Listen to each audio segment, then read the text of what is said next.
Hola amigos, bienvenidos a otro sábado cultural que antes de contarles de qué trata, si no está claro en el título, que a veces ponemos un título que no es muy claro, quiero recordarles dos cosas. Uno, en mi libro, se lo recuerdo todos los días porque esa es la labor que tengo, que está en el villegas.cl, pueden poner el Villegas / tienda.cl, qué sé yo, y van a llegar al lugar donde están mis libros. Uno de ellos es este, cuarta edición, se está agotando, queda más o menos entre el 15 y el 20% de los ejemplares, y eso se van en una semana, 10 días, 15 a todo reventar. Así que si usted está interesado, amigo, cuarta edición con algunos agregados para ponerlo al día. Y les quiero recordar que hoy sábado, hoy, a lo mejor todavía tienen tiempo, a las 8:30 de la noche, en la casa del Jamón, que es un local que está en la calle Tenderini, se presenta el tablao flamenco con un estupendo conjunto, un maravilloso conjunto, uno de cuyos participantes se llama Fernando Villena, no Villegas. Se acerca a mi nombre, pero no soy yo. No creo que esté en edad para bailar flamenco. Me tendrían que sacar en ambulancia. Tablao flamenco este sábado a las 8:30 en Casa del Jamón, que es un lugar donde hay jamón, hay traguitos, hay vinitos, se instala en la mesa con sus amigos, con sus familiares, escucha maravillosa música, come, bebe, lo pasa bomba, pero quién sabe si quedan reservas. Yo creo que no quedan, pero si usted está interesado y en una de esas no ha llamado, a lo mejor hay un cupo por ahí, alguien eliminó la reserva, ahí está saliendo el teléfono, un celular, para que usted reserve su mesa. Hoy, la calle donde está, en la Casa del Jamón, es Tenderini, 171, bueno, es una calle muy cortita, ¿no? Es una calle de una cuadra que está al costado del Teatro Municipal. Así que no hay por dónde perderse, estimados amigos.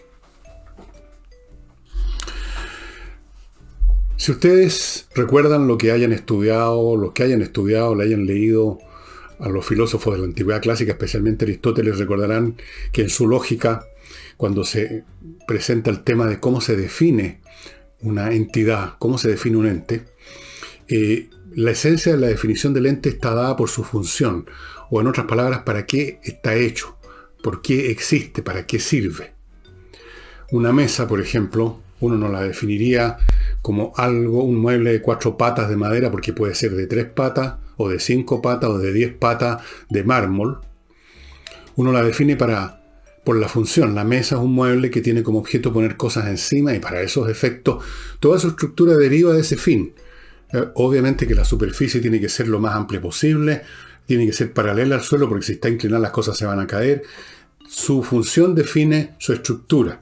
Y eso ocurre con toda, que yo sepa, no sé si habrá alguna entidad que no se defina por su función, pero el hecho es que la mayoría de ellas por lo menos sí se definen por su función. Podrá discutirse cuál es esa función, pero es la función.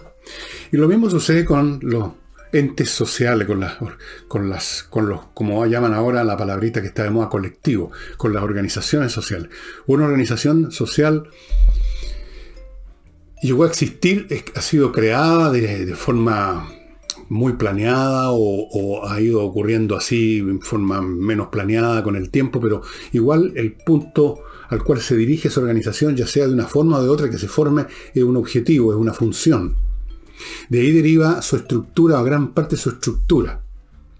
Una organización religiosa, por ejemplo, que tiene como objeto constituirse en un medio, en un vehículo de comunicación entre los seres humanos y la divinidad, y de ahí derivan una serie de características, no necesariamente absolutas, inevitables, pero se derivan un montón de consecuencias.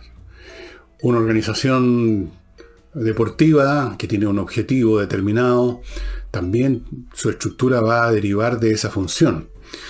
Y lo mismo vale para aquella organización que vamos a examinar hoy día. Y la vamos a examinar por un hecho que está ocurriendo en Chile, que ciertamente me ha preocupado. Me mandaron Yo mismo he dicho acá que hay fuerzas políticas que pretenden destruir las actuales Fuerzas Armadas chilenas y convertirlas en guardias pretorianas.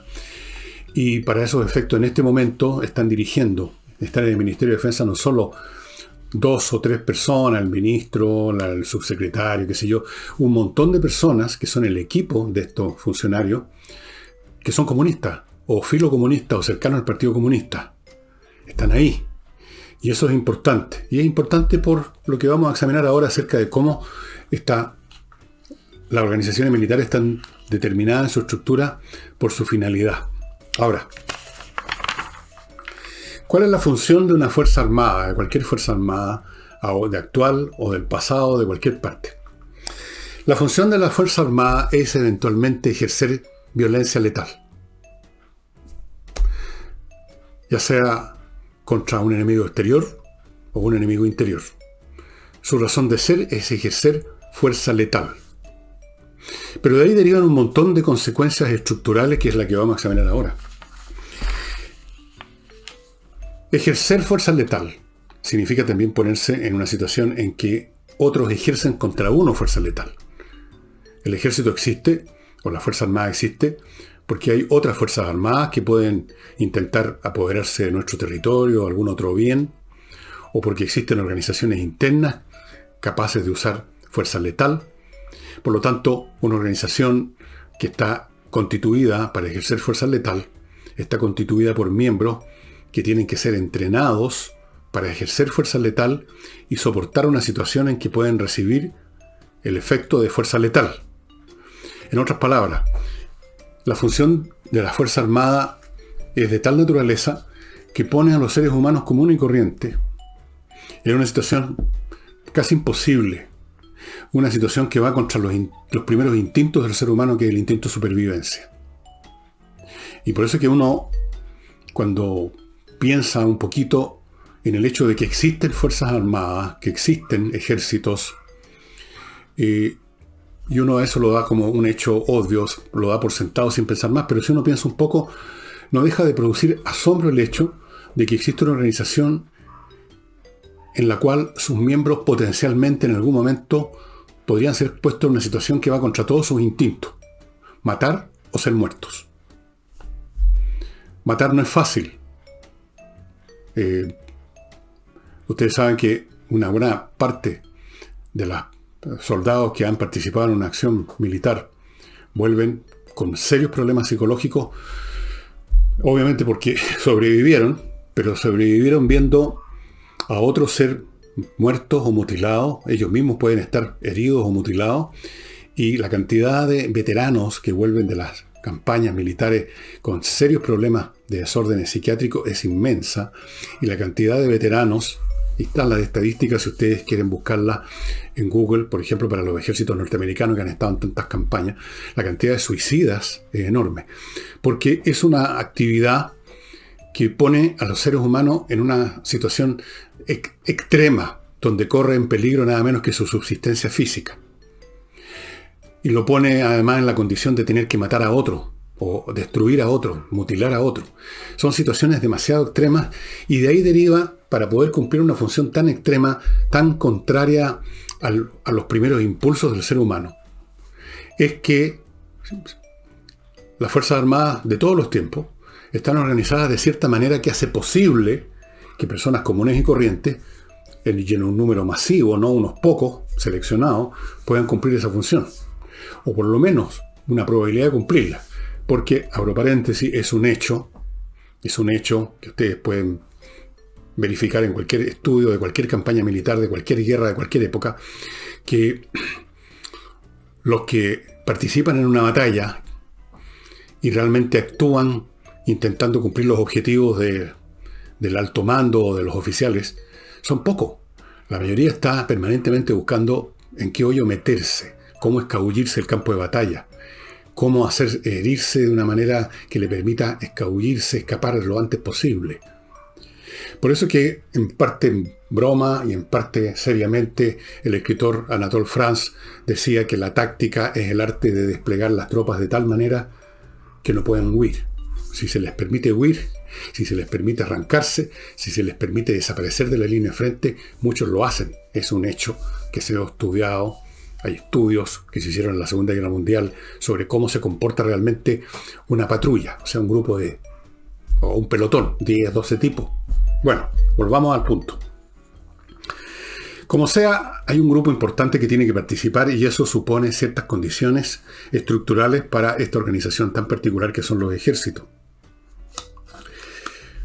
Partamos con lo primero. Tiene que tener un verticalismo estricto, como una torre.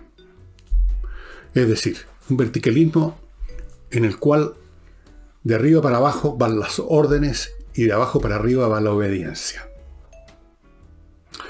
No se puede dejar espacio para el debate, que naturalmente abre espacio para no seguir las órdenes. Una orden que se debate ya deja de ser orden y se convierte en un tema de discusión. Y puede que la orden no se cumpla eventualmente. Especialmente cuando la orden tiene que ver, repito, con situaciones que implican o matar o morir. En esa estructura vertical impera el principio de la obediencia debida. El capitán le da órdenes al teniente, el teniente le da órdenes al sargento, el sargento al cabo y el cabo al soldado. Y el capitán recibe órdenes del mayor, el mayor del coronel, el coronel del general y así sucesivamente. No hay espacio para el debate. Hay una estructura vertical de órdenes que deben ser obedecidas y el principio de la obediencia a la orden que sea es el principal valor, o casi diría yo reflejo condicionado, que toda Fuerza Armada desde el primer día, cuando llegan los reclutas, cuando llegan los cadetes a iniciar su actividad como para un entrenamiento, para convertirse en oficiales, desde el primer minuto se instaura en ellos, con distintos métodos, el principio de la obediencia debida. Usted obedece y escucha, callado, lo que se le está gritando o vociferando o hablando con tono normal. Ustedes habrán visto seguramente películas donde se muestra este fenómeno de los soldados que llegan recién reclutados y entonces aparece el sargento, el tipo que los va a tenerlos a cargo, y los basurea, para instilarles desde el primer momento el hecho de que aquí hay que escuchar y seguir las órdenes y no chistar. Eso es fundamental. Si en un ejército no prima el principio de la obediencia, deja automáticamente de ser un ejército, aunque tengan armas, estén todos uniformados, no es ya un ejército. Un ejército supone el verticalismo y la obediencia debida. Por la misma razón, las relaciones entre los distintos escalones de mando están formalizadas, protocolizadas.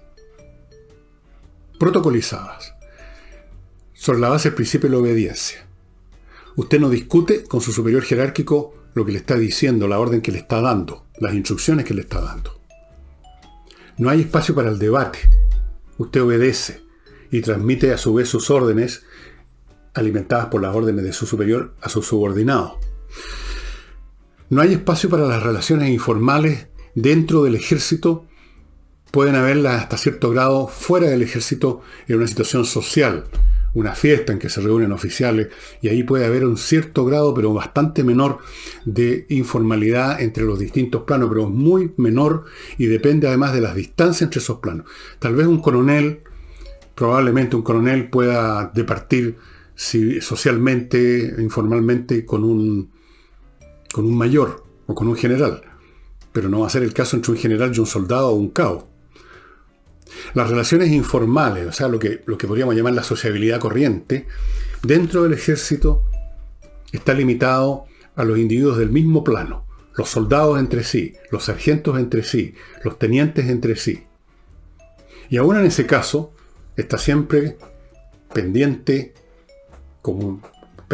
como la espada de Damocles, el principio de la obediencia, el principio del respeto a esas normas, pero en principio el espacio para el intercambio social informal, normal, es dentro de cada plano. Los soldados con los soldados, los tenientes con los tenientes y así sucesivamente.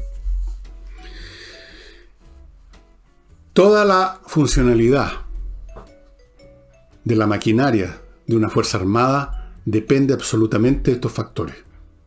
Si usted destruye la verticalidad y la obediencia, si usted introduce el principio del debate, deja de existir una fuerza armada. Antes de continuar con esto, porque hay otras derivadas de esta que vienen del origen de ser una organización para ejercer fuerza letal, permítame pasar a mi primer bloque. Lo inicio con Oxinova, este producto, un sobrecito que viene con un polvito, que en un litro de agua más o menos en media hora se convierte en una colonia de bacterias, que una vez que usted vuelca en un lugar donde hay malos olores, por ejemplo un pozo séptico, se acaban los malos olores porque estas bacterias destruyen, se comen, digamos, a las bacterias que producen los malos olores.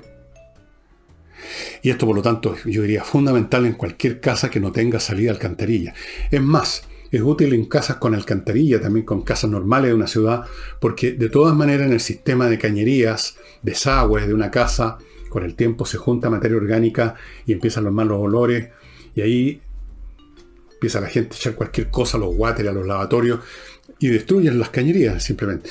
Este es el sistema más inteligente, más ambiental, más biológico de destruir los malos olores. Con estas bacterias, Oxinova, amigos, el efecto dura más o menos medio año.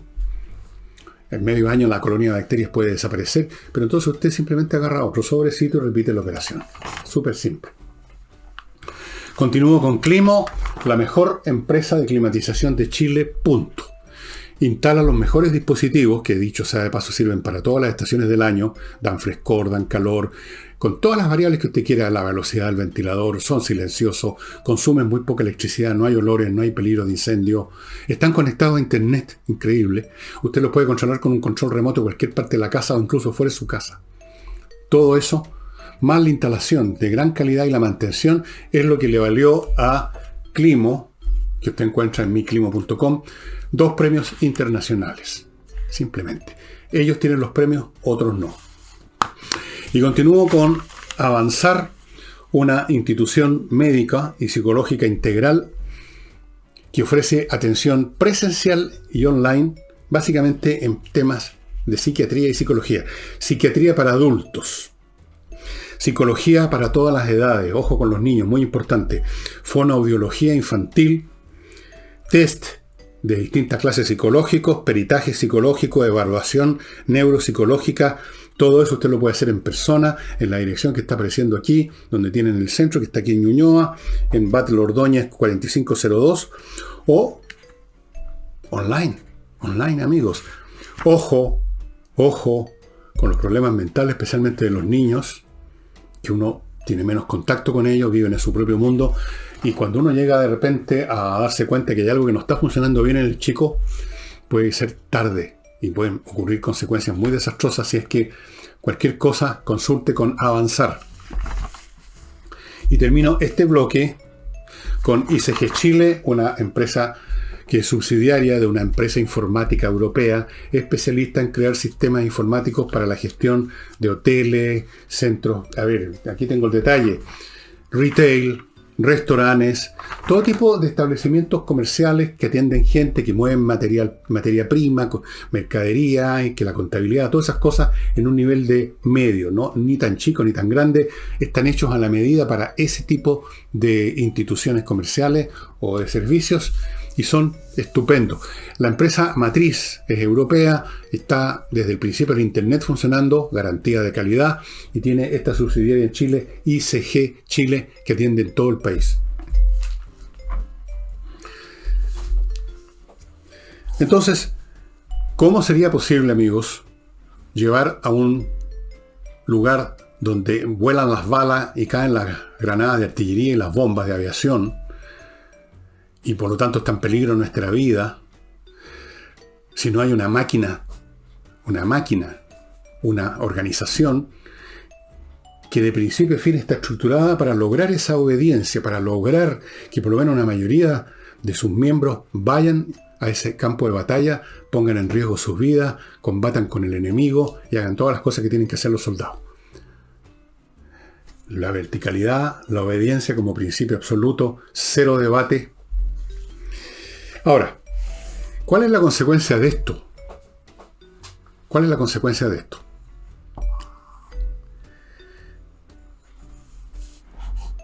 La consecuencia de esto, amigos, es en cierto sentido paradojal. Uno ve de afuera una institución armada, ve que sus miembros andan o pueden andar con armas letales, y entonces uno la considera así imaginativamente, o tiene el sentimiento de que estamos ante una organización que no puede ser más fuerte, es la más fuerte de todas, puesto que manejan y están autorizados para manejar fuerza letal.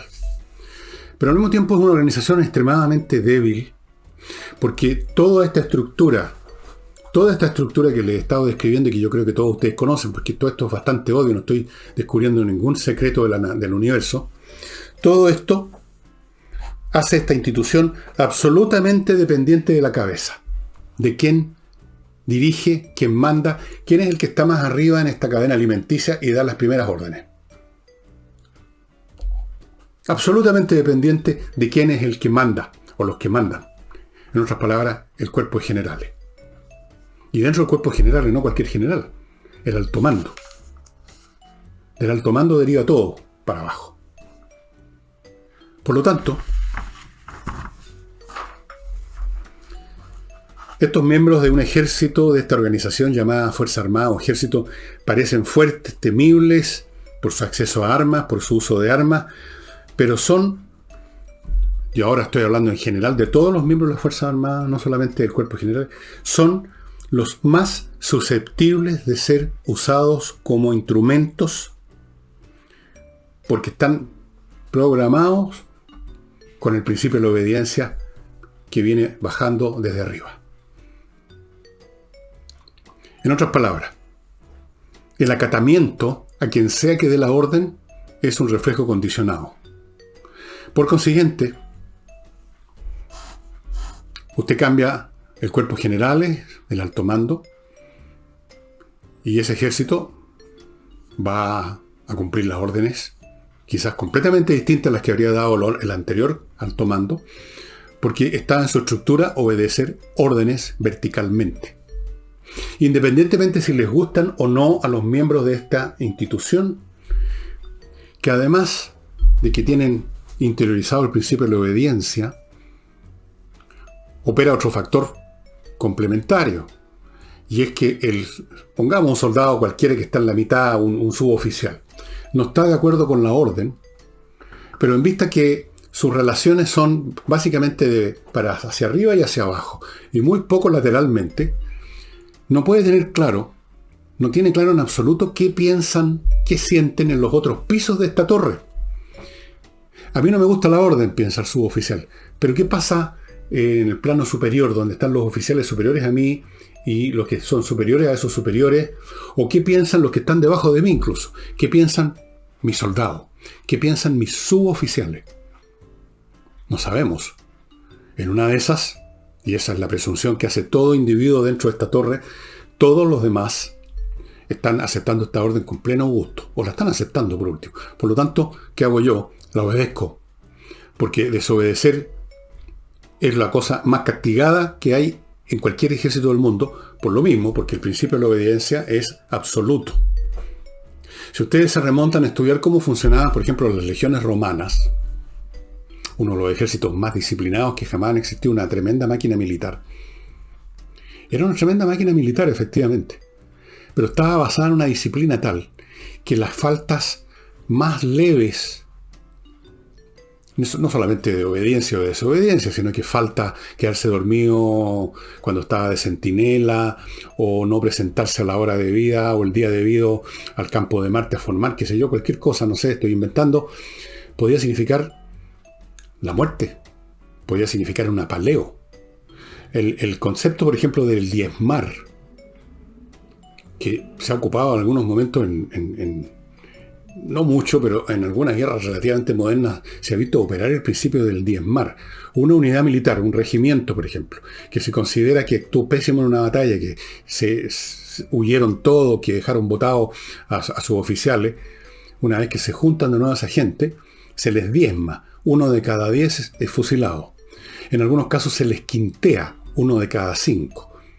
Acá en Chile vimos el quinteo, me parece que se vio el quinteo en una unidad militar, creo que en uno de estos casos, creo que en la matanza de de la oficina salitrera en Iquique, a principios del siglo XX.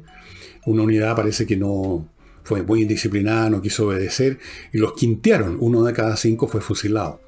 No estoy seguro, pero el procedimiento existía. Yo creo que ahora no, pero como mínimo están las cortes marciales. Las cortes marciales.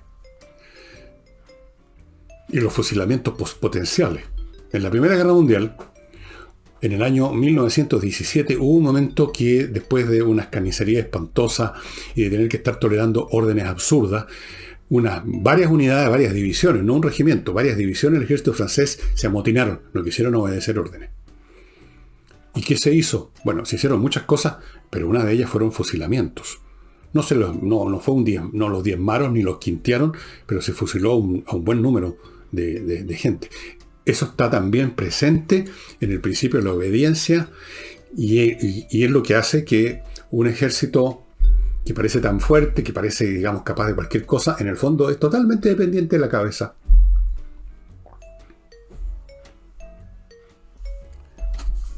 ¿Qué significa esto, amigos?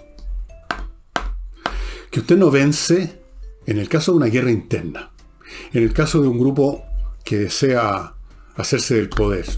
Vamos a ponernos en el caso de Chile. Usted no comete el error, o sea, algunos lo han cometido, de creer de que es posible dividir el ejército, las Fuerzas Armadas, partiéndolas por la mitad, haciendo que los soldados ya no obedezcan a todos sus oficiales. Eso fue lo que intentó Carlos Altamirano en 1972, me parece. Sí, no lo logró. Trató de hacer eso a un nivel de suboficiales en la Marina, no lo logró. Porque no tomó en cuenta cómo son las estructuras. No tomó en cuenta que en una estructura vertical como esta, usted lo más que puede lograr es convencer, voy a ponerme en el caso extremo, a todos los miembros de un piso de esta torre. ¿Qué pasa con los otros pisos? Usted, para controlar un ejército, tiene que controlar el piso más alto, el penthouse, donde está el alto mando. Y eso las izquierdas lo han aprendido. El día de mañana no van a intentar una cosa tipo asalto al cuartel Moncada o asalto al Palacio de Invierno. No, el asalto al cuartel Moncada fue un fracaso, como ustedes saben. Van a intentar controlar el alto mando, la cabeza. Una vez que controlan la cabeza, tienen el ejército en sus manos. Así es como se apoderan o neutralizan los ejércitos, apoderándose y neutralizando al alto mando. ¿Y cómo se hace eso? Gradualmente. Usted no llega un día y dice, están todos echados. Por supuesto, eso puede producir un trauma. Usted va sacando gente, cortando por rebanaditas finas. Saca uno, después saca otro, pone a los cercanos a usted, y llega un momento en que se genera ya una masa crítica en la cabeza de la institución que está dispuesta a aceptar las nuevas condiciones políticas, y ese ejército dejó de ser lo que era en ese mismo momento. Ese ejército va a seguir ahora otras órdenes y las va a seguir.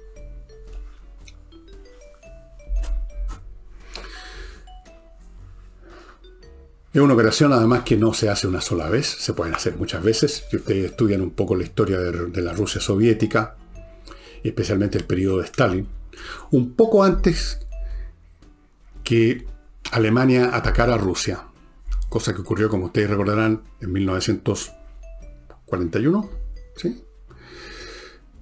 Stalin, que ya había en su momento descabezado al ejército zarista, descabezó al ejército rojo, porque temió que se estaban produciendo algunos tipos de insubordinaciones o sospechó, era un paranoico por supuesto y aparte un criminal, y ejecutó al 90% de la alta oficialidad del ejército rojo. Y esos fueron los factores por los cuales el ejército rojo en la primera fase del combate contra las fuerzas alemanas, contra la Wehrmacht, fueron vapuleados, barridos, porque no tenían oficiales de calidad. Les tomó un tiempo constituir un nuevo cuerpo de oficiales. Y eso lo hizo Stalin. Lo hizo Hitler. Cuando Hitler llegó al poder en 1933 como canciller, él no tenía control directo sobre el ejército alemán, que en esa época no se llamaba Wehrmacht, no me acuerdo cómo se llamaba, Aber, creo, o ese es el nombre que le dan ahora. No, tenía una relación, podríamos decir, cierta cercanía política, porque el alto mando del ejército alemán, que era muy aristocrático, naturalmente estaba contento que hubiera un movimiento político como el de Hitler, que estaba destruyendo a los comunistas, los izquierdistas, toda esa gente. Pero no estaba en las manos de Hitler. Pero es muy interesante estudiar en la historia de la Alemania nazi, cómo Hitler, controlando poco a poco, gradualmente, sacaron a uno, ponían a otro, en un momento dado hicieron jurar obediencia no a la Constitución alemana, que ya en realidad era un chiste en ese momento, sino que al Führer. Todos los soldados, desde luego los más altos oficiales hasta el último soldado, juraban obediencia no a Alemania, no a la Constitución alemana, no al bienestar de Alemania, no al pueblo alemán, sino que al Führer. Y por esos mecanismos y otros llegó a controlar completamente, o casi completamente, al ejército alemán.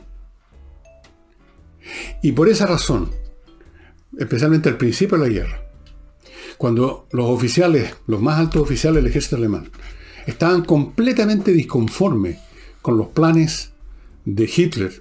Por ejemplo, no tenían ninguna intención de atacar Francia el año 40. Pensaban que eso iba a ser un desastre. Hitler insistió y se le obedeció en esa instancia y se le obedeció en todas las demás. Y el ejército alemán, el alto mando alemán y por lo tanto todo a la torre para abajo, siguió obedeciendo a Hitler hasta el último día en Berlín. Así de fuerte es como se establece el principio de la obediencia al que está arriba. Y por lo tanto, así de fácil, aunque parezca increíble, así de fácil es controlar una fuerza armada. Usted simplemente controla su alto mando y con eso automáticamente controla toda la estructura hacia abajo. Toda. Son rarísimos los casos en que han habido rebeliones contra un alto mando y nunca han sido rebeliones en la tropa propiamente tal. Más raro todavía. A lo más que puede hacer la tropa es desertar en un momento dado, no querer pelear. Pero así rebeliones en el sentido de querer sustituir la política que está siguiendo ese ejército por otra, se van a ver siempre en niveles relativamente altos de oficialidad. Por ejemplo, si ustedes quieren ver un caso interesante, historia de la Grecia moderna, el régimen de los coroneles. También se vio un fenómeno parecido en Turquía a principios del siglo XX. Si usted se apodera del alto mando, se apodera del ejército. Punto. Permítanme ahora otro bloque. Si usted quiere invertir en Estados Unidos, no tiene idea cómo, yo le digo al tiro cómo hace. Prende el computador y entre a inviertanusa.cl, empresa chilena norteamericana que le hace todo. Le ofrece oportunidades en franquicias, miles de franquicias. Oportunidades de bienes inmobiliarios, cientos, miles de bienes inmobiliarios, departamentos, casas, centros comerciales, terrenos, playas en Estados Unidos, en cualquier parte de Estados Unidos. Le abren cuenta corriente en Estados Unidos. Le consiguen crédito hipotecario en Estados Unidos. Lo ayudan a constituir sociedades comerciales en Estados Unidos y le consiguen, si usted quiere, visa de residencia para vivir en Estados Unidos y hacer sus negocios allá. Todo en inviertanusa.cl. Continúo con Higiena, una academia de música online que le da clases online de guitarra, de contrabajo eléctrico, teclados. Eso incluye piano, órgano electrónico, el órgano Hammond C3, todas esas cosas. Guitarra, ya les dije, flauta, saxofón, percusión, voz. Eso es un curso que yo debería seguir. Voz, canto. Todo eso online, estimados amigos. Higiena. Pónganse en contacto en la dirección que está apareciendo ahí. Higiena Producciones o Producciones Higiena. Una de las dos es. Y retome esas clases que abandonó hace tantos años o ponga a sus chicos a estudiar música. Es muy bueno para la mente. Como lo próximo que les voy a contar, que es el ajedrez. Los invito a entrar a espacioajedrez.com. Entre paréntesis, los cursos van, pero como avión. Ha sido muy exitoso. Compre estos productos para su hijo. El reloj digital, 8 colores distintos, la caja con todo lo que se necesita para jugar, incluyendo un manual para los niños. Y automáticamente con una compra de esas, por ejemplo, un reloj digital, usted recibe 3 membresías para Espacio Ajedrez y se hace acreedor gratis a recibir lo que usted quiera de una lista larga de productos que se los voy a nombrar un par. Curso completo de ajedrez grabado en video, 32 clases de hora y media con 24 documentos de apoyo gratis. Mini curso de 8 videos para aprender, si usted no sabe nada de ajedrez, para aprender a jugar ajedrez gratis. Y otro montón de cosas que tengo aquí en la lista, ya no me da la garganta para recitarlos todos. Eso solo valdría la pena comprar una caja, aunque usted quizá ya tenga un ajedrez. Pero, bueno, nunca está de más tener otro tablero para llevarlo a la playa, otro tablero para el cabro chico, uno para uno más grande, uno más chico. Bueno, pero además están estos cursos gratis, estimados amigos. Así pues, que es como tantas cosas, ¿no? Conquistando los espíritus o cambiando los espíritus que están en el alto mando de una institución militar que usted controla las Fuerzas Armadas de un país. Así es. Y como no lo puede hacer de golpe, usted no puede llegar y echar a todos los generales de una patada. Pero sí usted puede ir de a poquito. A poquito. Esa es una lección que algunos grupos han aprendido. La aprendieron por las malas lecciones que tuvieron en el pasado. Han aprendido. Se pone a la gente de usted en los puestos, en los cargos civiles que dan órdenes a los militares. Ministros, subsecretarios, asesores. Luego saca a un militar que estaba no muy a gusto con la idea suya y lo baja de escalafón, o si no lo puede bajar de escalafón, lo hace que se jubile prematuramente, o le da un cargo honorífico y pone a otro más cercano a sus gustos ahí, y así va haciendo estas operaciones cada vez más fácil a medida que crece la masa de gente que está con usted y llega un momento que usted controla el ejército. Por ahí se controlan las Fuerzas Armadas. No les estoy dando aquí instrucciones a nadie porque esto es conocido, mucho más conocido que yo, por quienes llevan a cabo estas acciones. Y ahora a los interesados en temas militares en general, les voy a recomendar 2 libros que son 2 clásicos. Uno, bastante nuevo, Donald Kagan, Los orígenes de la guerra.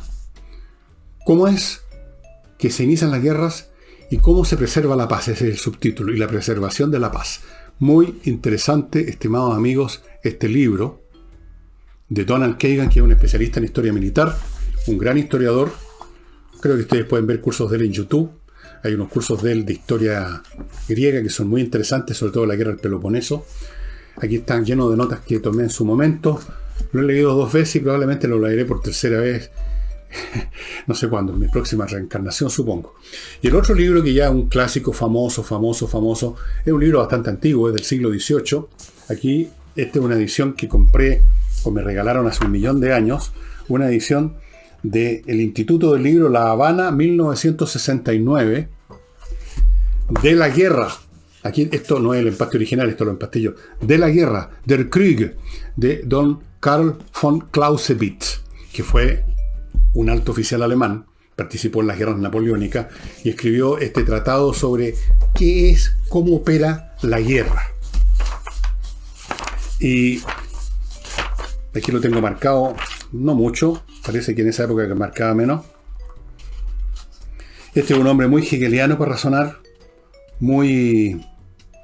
Aquí dice, por ejemplo, una parte, uso limitado de la fuerza, y dice: muchas almas filantrópicas imaginan que existe una manera artística de desarmar o derrotar al adversario sin excesivo derramamiento de sangre, y que esto es lo que se propondría lograr un verdadero arte de la guerra. Esta es una concepción falsa que debe ser rechazada pese a todo lo agradable que pueda parecer.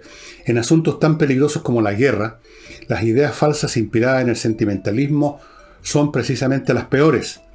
Como el uso máximo de la fuerza física no excluye en modo alguno la cooperación de la inteligencia, el que usa esta fuerza con crueldad, sin retroceder ante el derramamiento de sangre, por grande que sea, obtiene una ventaja sobre el adversario siempre que éste no haga lo mismo. Miren qué simple.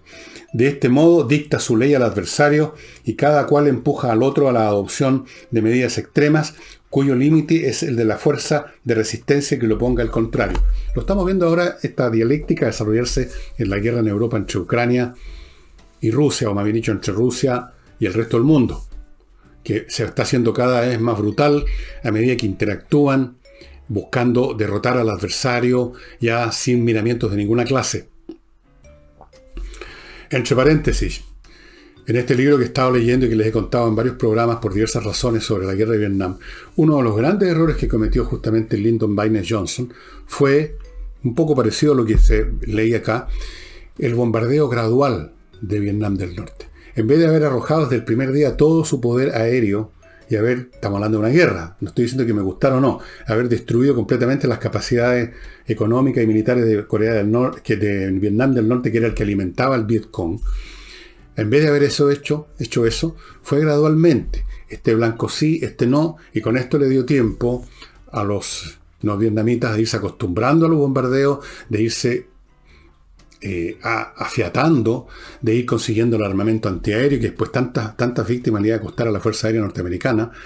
Y si hubiera hecho el golpe brutal, con toda su fuerza el primer momento, no hay ninguna duda, porque es un tema técnico, que Norvietnam habría desaparecido del mapa, y con esto Vietcong se habría quedado sin suministro, sin manera de funcionar, y habrían sido derrotados también, militarmente. Lo que hubiera pasado después, en otros términos políticos, sociales, eso es otra historia. Pero no hay nada peor que cuando se usa la fuerza, que el gradualismo. Pero cuando se quiere uno apoderar por dentro de una fuerza armada, es el gradualismo el que funciona. Gradualmente ir reemplazando las neuronas de la cabeza, hasta que ya esa cabeza está en sintonía con la nuestra y ya somos en el fondo propietarios de toda la torre que va para abajo. Y estimados amigos, eso sería todo por hoy. Espero haberlos interesado en este libro de Kagan, que es más fácil de encontrar, pero el otro también. El de Clausewitz es re interesante porque estamos hablando de un teórico que escribió en una época en que la guerra se libraba básicamente en tierra, me refiero a las batallas terrestres, con una artillería, con una armas de puño y de, los mosquetes, los cañones, de mucho menor alcance y capacidad destructiva al armamento moderno, sin fuerza aérea. Y a pesar de todo, a pesar de que, por lo tanto, muchas de las tácticas, el despliegue operacional de las tropas era muy distinto al de ahora, pero los principios básicos de von Clausewitz yo creo que siguen estando vigentes. Y eso sería todo por hoy, estimados amigos. Será hasta el domingo con Álvaro Salas.